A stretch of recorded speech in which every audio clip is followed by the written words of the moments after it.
അല്ലാഹുവിന്റെ മാർഗത്തിൽ ഒരാൾ ചെലവഴിക്കുന്ന ഒരു ദീനാർ, വദീനാറുൻ അൻഫഖ്തഹു ഫീ റഖബ, സഹോദരാ ഒരടിമയെ മോചിപ്പിക്കാനായി നീ ചെലവഴിക്കുന്ന ഒരു ദീനാർ, വദീനാറുൻ അൻഫഖ്തഹു അലാ അഹ്ലിക, നിന്റെ ഭാര്യയ്ക്ക് വേണ്ടി കുടുംബത്തിന് വേണ്ടി നീ ചെലവഴിക്കുന്ന ഒരു ദീനാർ, വദീനാറുൻ തസദ്ദഖ്ത അലാ മിസ്കീൻ, വളരെ സാധുവായൊരു മനുഷ്യനെ സഹായിക്കാനായി നീ ചെലവഴിക്കുന്ന ഒരു ദീനാർ,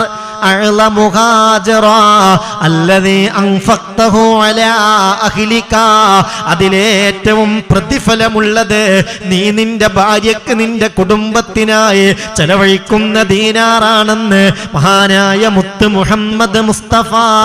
സല്ലല്ലാഹു അലൈഹി വസല്ലം